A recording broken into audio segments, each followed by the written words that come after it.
Well, hello from the biggest little butterfly garden in the world here in Sparks, Nevada. Just going to be walking around this planter today and taking a look at what's in bloom, pointing out the flowers that are blooming, and talking about a few of the species that may not be in bloom and why they're here. This first flower here is Penstemon Dark Towers, is the commercial name. When I planted it, the rabbits just ate all of the lower leaves and I didn't get very many blooms, but it is in full bloom now. And small bees are flying in and out of the blooms. It's been super active with small bees that are in the area. So this is a penstemon. It's one of my favorites. I actually paid up for this plant about $15 at a nursery on the south shore of Lake Tahoe. But I'm very happy with it. I'm going to be adding a lot more penstemon to the garden, different varieties. It's very drought tolerant and loves the heat. Right next to it is a primrose. It's in the primrose family. I'm not sure the exact species of this plant. However, I believe it is a host plant for the hawk moth or hummingbird moth that flies in the area. This is perennial. It's in its second year. And I spread the seeds around from this particular plant, and so there's a lot more that are in the garden that are smaller versions of this same primrose. It puts out a yellow flower and blooms in the late summer, mid to late summer. Very neat plant. Right behind it here is showy milkweed, and this one is from Bloom's Wholesale Nursery in Oregon, I believe. And you can see a ladybug in there. That red dot in the center is a lady beetle. And that may be the reason that I don't see aphids on this particular plant. So that's showy milkweed. It's going to put out a wonderful bloom this summer. The white flowers speckled here, that's yarrow. And there's a lot of small bees. Here's one. There's a lot of small bees on this one. These are the same bees that have been going inside of the penstemon. And they'll walk around on the surface of the yarrow and they will collect all the pollen and the nectar from the yarrow.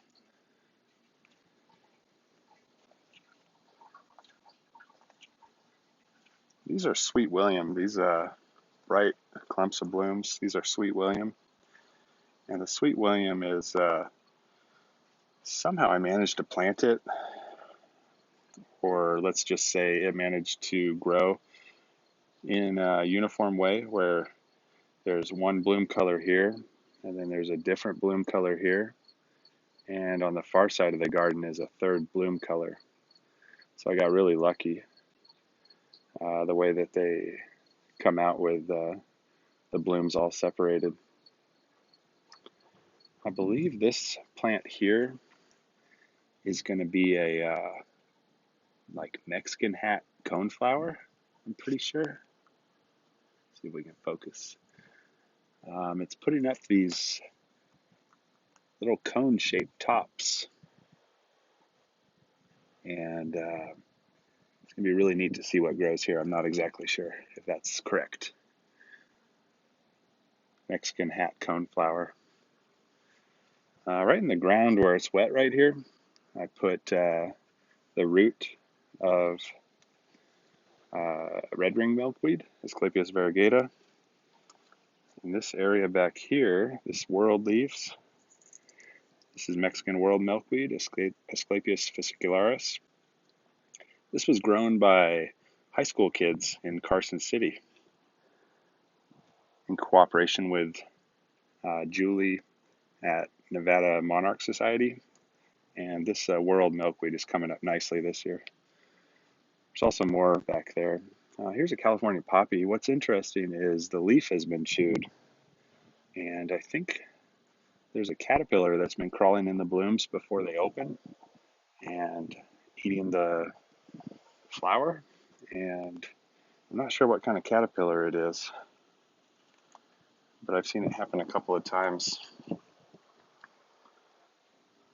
Got some French lavender, but it's really sad. I'm surprised it survived.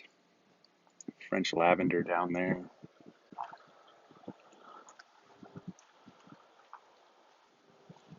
I think this is blanket flower. I'm not sure. The blooms haven't opened yet. It's a nice summer flower. Over here we have some Hairy Mountain mint, and these are Hairy Mountain mint plants.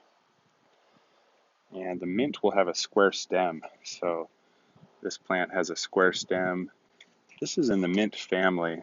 It also has a square stem, but I'm not positive what the name of this plant is, this tall one. The Hairy Mountain mint goes into bloom in the middle to late summer, and a lot of bees will enjoy those blooms. The red flowers here are Iceland poppies. These add a lot of color with those floppy blooms. This is a red variety, but can come in all different colors. Down here are, back here, sunflower. These are mammoth sunflowers. There's two of them. Another one there. Mammoth sunflower. Hopefully these come up. I started them from seed a couple days ago. And right above them is Canadian, what's this yellow one? Blooms yellow. It's not yarrow. Try to remember all these plant names. Goldenrod. This is a Canadian goldenrod. It's really interesting. It flops over at the top, but it keeps growing. Canadian goldenrod, it puts out a really nice late summer bloom, and this will be yellow. There's more primrose here, and I'm not sure what this is. It'll be interesting to see. A few grasses out here. Siberian wallflower is just about at the end of its life cycle out in the garden. Siberian wallflower is the orange blooms, and it blooms in the early spring, sometimes in the late winter. Blue flax. Here's a couple of blooms of Lewis flax, I think it is. Lewis flax. And this was a big Lewis flax right here. And most of the blooms are almost gone. So hopefully it goes to seed and puts out a lot of seeds. Planted some narrow leaf milkweed down here. Just some small plants getting rooted. Curious to see what this one is. The blooms are just beginning to open soon. I should know the name of it. It was growing at the house we rented here in Reno, coming through the fence from the neighbors, but I'm not positive what it is. You can leave a comment if you know. Here is the third color of Sweet William. More of a white with light pink-purple centers.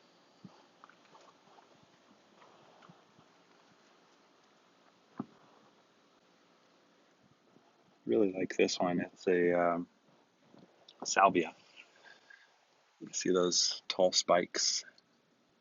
Salvia attracts a lot of bees. All right, this next one is really exciting. This is a, well, you might recognize it, lupin. This is lupin, and just today I was looking in here, and there is a bloom spike.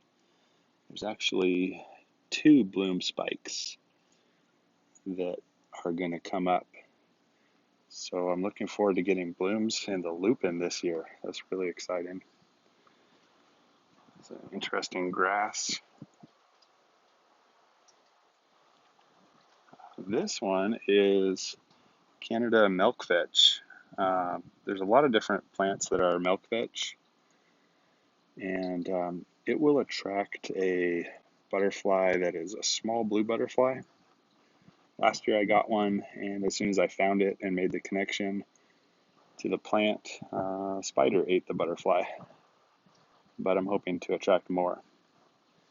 There's a few of these Canada milkvetches in the garden in different parts. This is another salvia here. This one has really spread out. Last spring I watched a skipper butterfly, nectarine, and the local lizard jumped up and ate the butterfly. There were two of them, and one of them got eaten. Some more showy milkweed right here. That's the silvery colored leaves. This one's going to put out some blooms this year, I expect. It's going to be really cool. I think that this orange here is Indian paintbrush in the middle. I'm not positive. I found a moth that will have its larva eggs on Indian paintbrush, and so I made the connection that that's probably what this plant is. This is one of the poppy leaves that has really been eaten.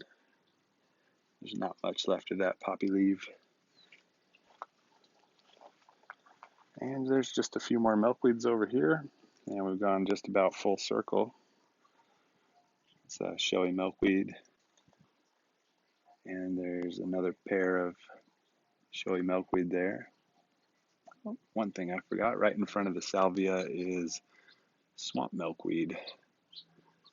Swamp milkweed's really popular with me and the butterflies. All right, thanks for taking the tour. Let's go look at a few potted plants. The tomato plant in the center was winter sown in a milk jug, and I planted the whole milk jug worth of tomatoes, so there's probably a few plants in there. Next to it, to the right, is millet, and millet is looks like a grass, and it's going to put seeds out for the birds. And a little milkweed plant next to it in a root pouch, which is a felt planter. The milkweed is just breaking dormancy. We have a few other milkweed plants. Showy milkweed here. There's quite a few of them. I think this might be a butterfly weed, the only one to survive the winter.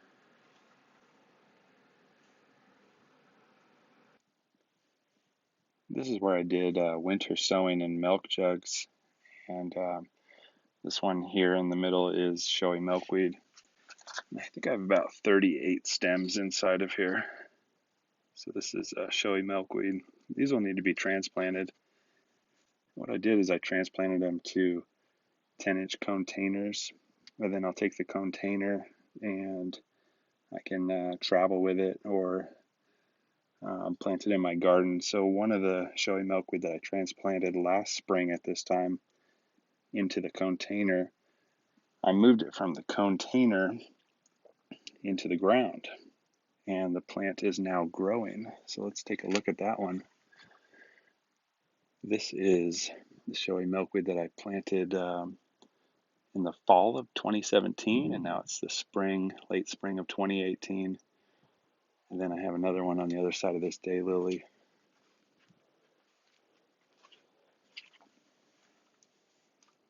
And this is showy milkweed, so it comes back really good. Nice deep root already. I know it's more than 10-inch deep root before it even started growing. And I did the same with some butterfly weed, Asclepias tuberosa, a little bit further down. These are the Asclepias tuberosa, one in the foreground and one in the background. They're a little bit smaller than the showy milkweed I just showed you, but they seem to be doing really well. I don't know if they're going to bloom this year. it might take until 2019 for that to happen. Well, thanks for touring the biggest little butterfly garden in the world. I'm going to say goodbye.